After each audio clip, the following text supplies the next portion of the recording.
Good morning. It's blessing us with water again. So we are a blessed community. We come here each Sunday to open our hearts to Spirit, to do it in fellowship with others as we gather together to channel that which is sacred and divine and create a sacred space. So welcome. Those of you who are here for the first time, please come back and meet Reverend Kathy. We are occasional Reverend and husband. But we'll be downstairs, and there's a fellowship, there's some refreshments, and get to know us a little bit if you're here for the first time. So welcome. Now we go a little deeper. Well, thank you. That was a beautiful song. So perfect. I choose love. I feel my heart opening. So how many, kind of on that same subject, how many of you like making a positive difference in the world? Having that positive impact, right, on other people, at work, at home. It truly is one of the most fulfilling ways we can live our lives, is that when we have that positive impact. A life of meaning and service is the kind of life that's really worth living, and yet it's not always comfortable. Because taking that leadership stance really requires that you stand for what matters to you. It takes courage. Think of the leaders that you admire, the leaders that inspire you to step up and serve, the spiritual leaders who have been your guide on life's journey. And when you think of them, they all have a purpose. Something more compelling to them, something that helps them to move past their fears, something that has them being more willing to stand up and speak from their hearts and be in that uncomfortable place. And there are certain qualities these leaders have. If you think about the qualities of the leaders that make a positive difference, what aspect of these leaders would you like to grow in yourself? Because that's how it works, right? We get inspired by someone else, and that means that there's something in us that resonates, something we want to grow in ourselves. What are you more interested in than your own personal comfort? That's one of those big questions, right? I think that if you look closely, you'll find that there are some very simple qualities that all of those leaders have. There are many qualities, but there are few components that run through those leaders that really inspire us on our spiritual path. There's courage. There's integrity, right? We can really feel that, they're in integrity, there's compassion, and there's love. Now, you might be thinking something like, well, I'm just not that special or interested. I'm not really meant to be that kind of a leader. Yet if you look a little deeper, I think that you will find that each one of you has a divine spark. You can feel it if you touch base with it right now. There's a divine spark, and that's in you. That's what's special that you're bringing to the world. We each have a divine spark. It's unique. It's special. Sometimes it's big and loud, and other times it's really quiet. And that's what I'm talking about here today. It's that divine spark that you have in you that has you wanting to share, have that positive impact on the world. That's all leadership really is. That's all leadership really is. It's answering the call that's in your heart. The mother of Unity, the co-founder of Unity, Myrtle Fillmore, puts it like this. First, we must claim that our inheritance is divine, not earthly. So there takes the ego out. Spirit trumps nature and nurture. We're more than our genetics, more than our family, more than our history. The power of the divine within us is beyond our understanding. And isn't that a good thing? Those are my words. What is it we claim for our life? This is her question. What is it we claim for our life? Is it a life of limits or a powerful expression of spirit? A friend of mine was in Washington, D.C. a couple of months ago. She'd never been there before. And we had a conversation, and she told me about how awestruck she was being in this place where there are monuments and museums. Like she said, like everywhere I went, there were these leaders who had inspired people, and their words were still inspiring today. They had left a legacy. These people who had taken a powerful leadership stance. And she could feel those messages alive, Lincoln and Jefferson, and the spiritual leader, Martin Luther King Jr. She felt it was still alive. I loved that. It's like there are messages that come through. They come through people. And when we hear them, we resonate. It brings us more alive. And these people that she was talking about, these were not perfect people. Not by a long shot. Any more perfect than any of us. But they allowed their divine spark to be lit. And here are some inspiring words that were spoken by three of our more noted spiritual leaders. Martin Luther King Jr. Darkness cannot drive out darkness. Only light can do that. Hate cannot drive out hate. Only love can do that. Every man and woman must decide whether he or she will walk in the light of creative altruism or in the darkness of destructive selfishness. Buddha. There are only two mistakes that one can make along the road to truth. Not going all the way and not starting. Jesus, as reported by Matthew in 5:14, you are the light of the world. A town built on a hill cannot be hidden.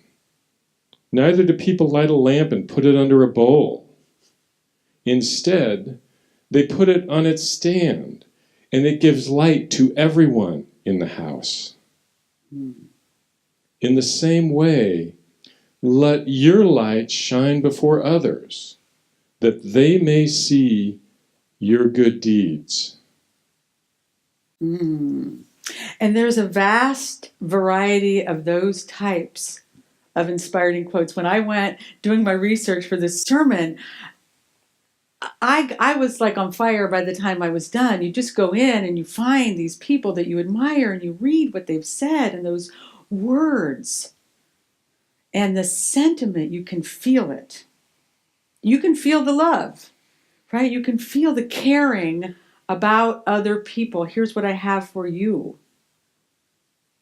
So at its heart, the kind of leadership that I'm talking about today, and I'm calling you forth into, it's based in love.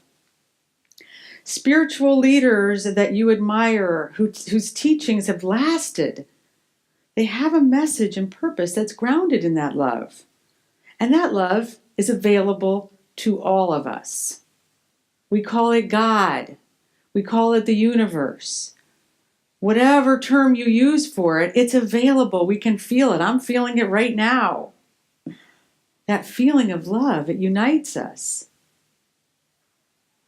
There's another famous quote by Einstein. And Einstein said this: the most important decision we make is whether we believe we live in a friendly or hostile universe. And one thing I love about that quote is it's the way it starts. It's the most important decision that we make, because we can choose. Just like the song, we can choose.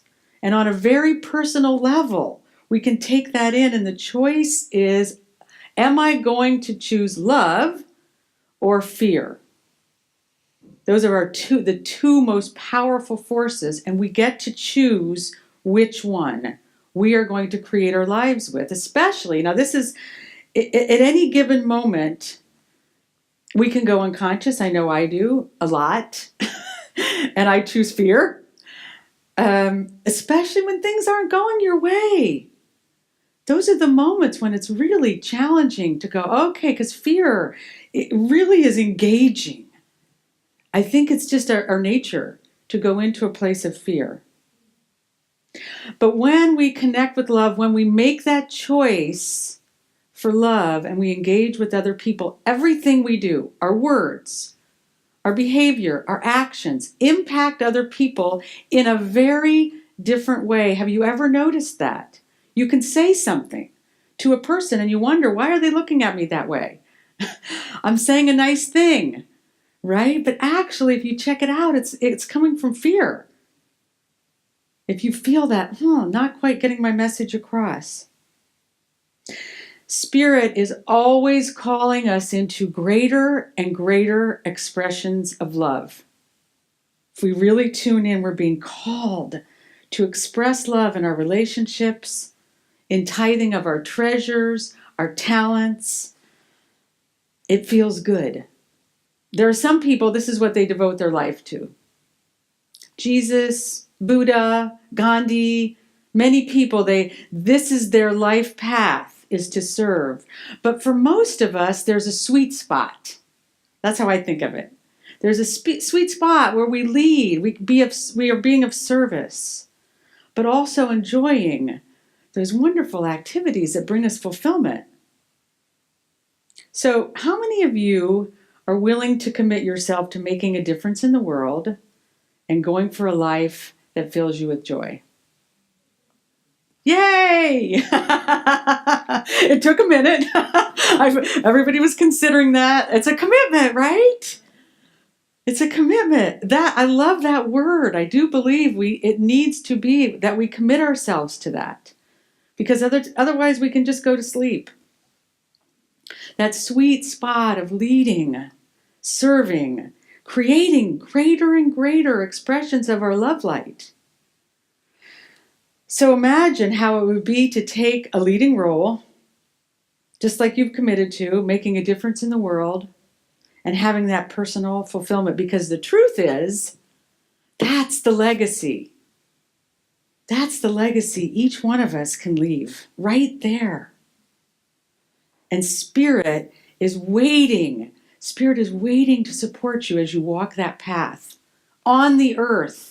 It's an earthly, there's this spiritual journey that we're having on an earthly path. That's why it takes that commitment. To be in that intersection of giving and receiving your gifts of love in a way that's enjoyable for you, positive for other people. That's what happens when you create from the energy of love. One of the stories in my book, The Soul Search, I tell a personal story, was a wake-up call I got. When I was 17, I was kidnapped and I was held at gunpoint by a man who intended to kill me. And I saved my life that night by making that choice and shifting out of fear and into love. And what I found in that moment when I shifted into love, there was this powerful, spiritual, loving energy there to support me. It was certainly a miracle.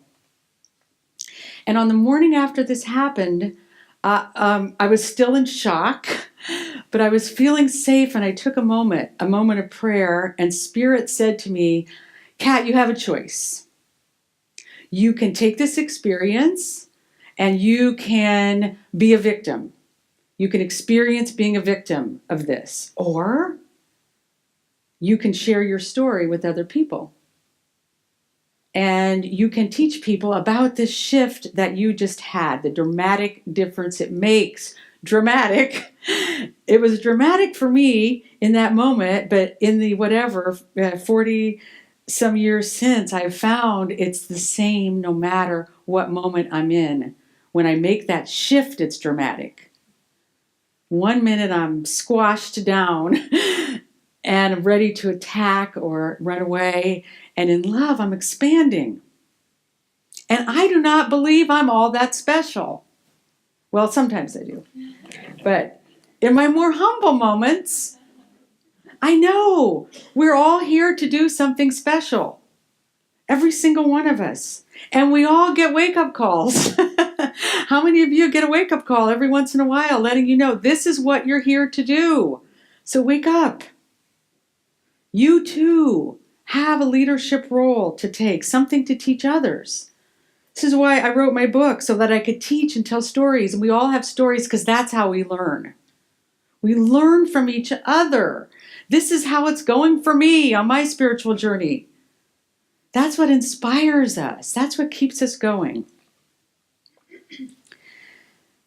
I'm talking about taking that lead and having the starring role in your own life.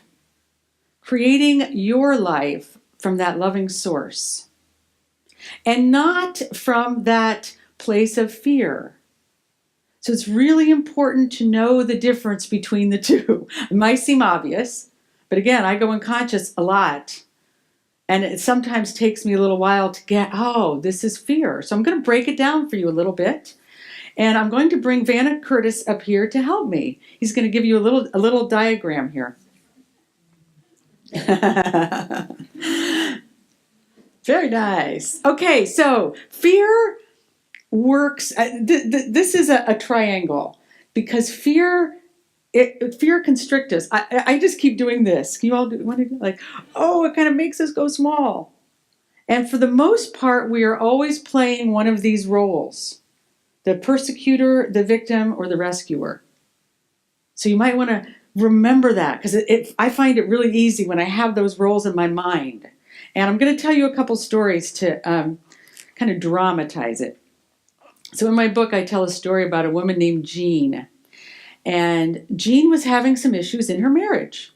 She was feeling a distance between her and her husband. And she felt like a victim, I'll just say. So first thing was, she's like, I don't know why this is happening to me. And then she very, very quickly went to the top and she's like, it's all his fault. Why does he act this way? And then she felt bad. And so she persecuted herself. This is often one of the go-to places, the really good people we go to. We think that's the good place to be, right? But she was persecuting herself. And there's only one thing that can happen when we're in the fear triangle and going around is you just keep going around. So then she went to the rescuer place. This is one of my favorite spots to live. She said, I'm going to make it all okay. I'm going to make it all okay. And there's only one thing that can lead to, which is resentment. If we're making everything okay and we're trying to rescue, we're very soon going to be back in the victim. And she got back there and she's like, oh, it's just hopeless. And that was her wake-up call, though. The good news was that was her wake-up call. She got it. And she decided to step up and take a leading role in her life. Take a stand for what she believed was true.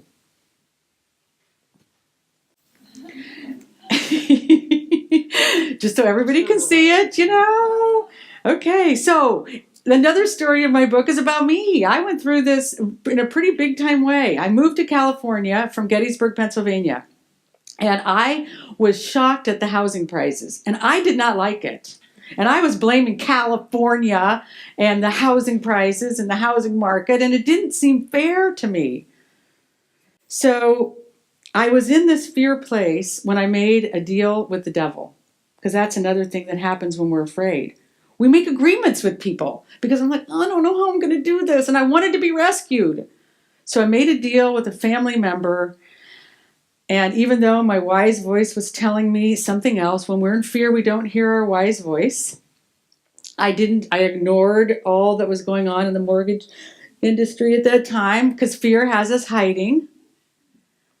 And sure enough, the deal with the family member, they bailed, the housing market crashed. Oh my gosh, I was such a victim again.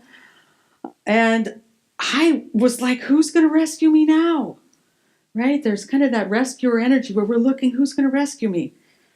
That was my wake-up call. And it was not a fun one, I'm going to tell you. It was a little sad for me. I'm like, this is my job.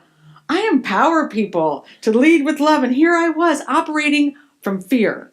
Pretty big time for a while. But that's the paradox, and that's the really good news. I know it well. It's a natural part of being on the spiritual journey. It's a natural part. If we want to be a light in the world, if you want to be a leader, you need to continually clear out your own darkness. What I learned in that experience is, here's the other piece. So there was my wake-up call. I got it. I'm operating from fear. But what's more important to me? This is why wanting to have that positive impact and knowing the impact you want to have on the world is so important. It was more important to me how I serve as a leader than hiding my own personal shame. It was more important to me than having my own little pity party. It really had me go, okay, so, all right, I'm shifting into love. And many, many, many good things happened to me after that. But that's the hard place as well as the sweet spot. In order to be a leader and coming from love and leading with love, you have to clean up your own act. Leading with love is not for sissies. It requires vulnerability and a willingness to not take yourself too seriously.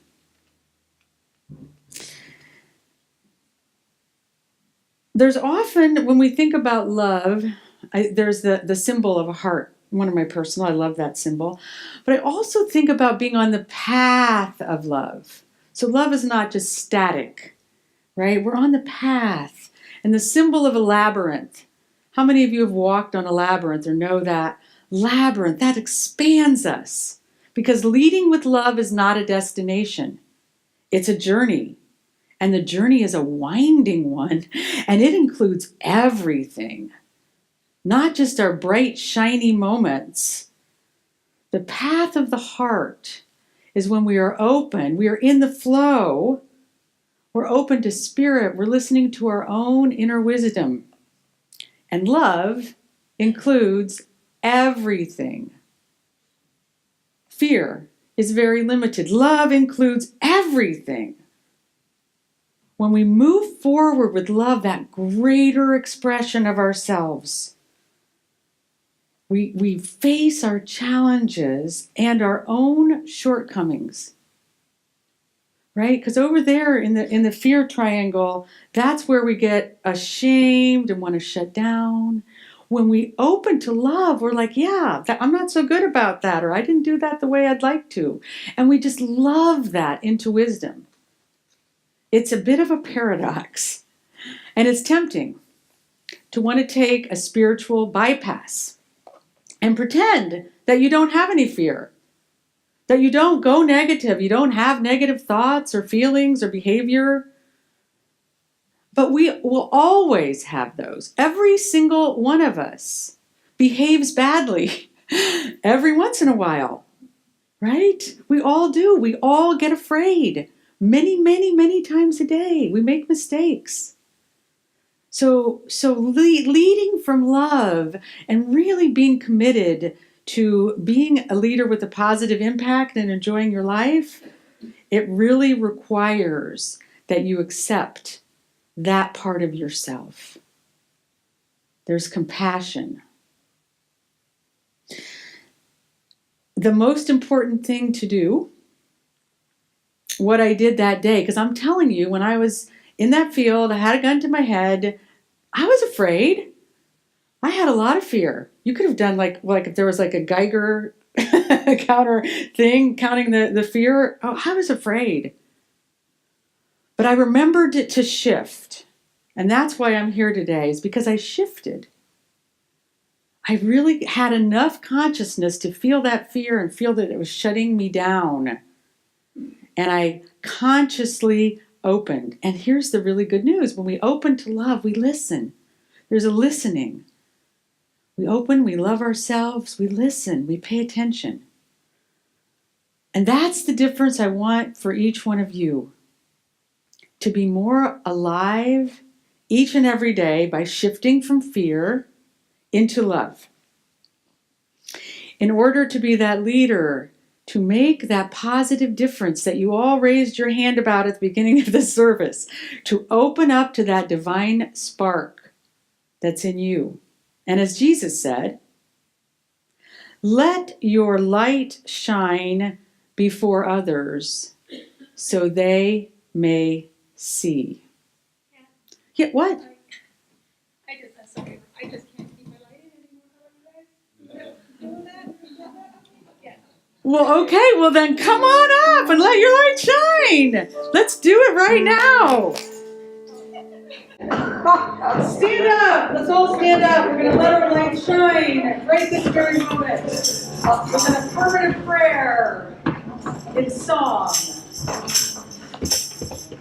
This little light of mine, I'm gonna let it shine. Oh, this little light of mine, I'm gonna let it shine.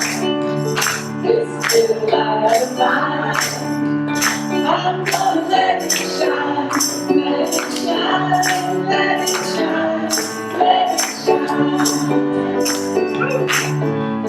Hide it under a bushel. I'm gonna let it shine. Oh, hide it under a bushel now. I'm gonna let it shine. Hide it under a bushel now. I'm gonna let it shine. Let it shine. Let it shine. Let it shine. I'm gonna take it all around the world. I'm gonna let it shine. I'm gonna take it all around the world. I'm gonna let it shine. I'm gonna take it all around the world. I'm gonna let it shine. Let it shine. Let it shine. Let it shine. This little light of mine, I'm gonna let it shine. Oh, this little light of mine, I'm gonna let it shine. This little light of mine, I'm gonna let it shine. Let it shine, let it shine, let it shine. Let it shine, let it shine, let it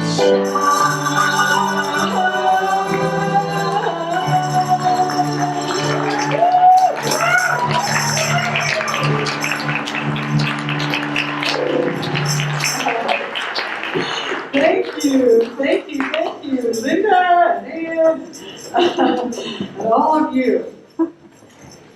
So take a moment right now and anchor this feeling.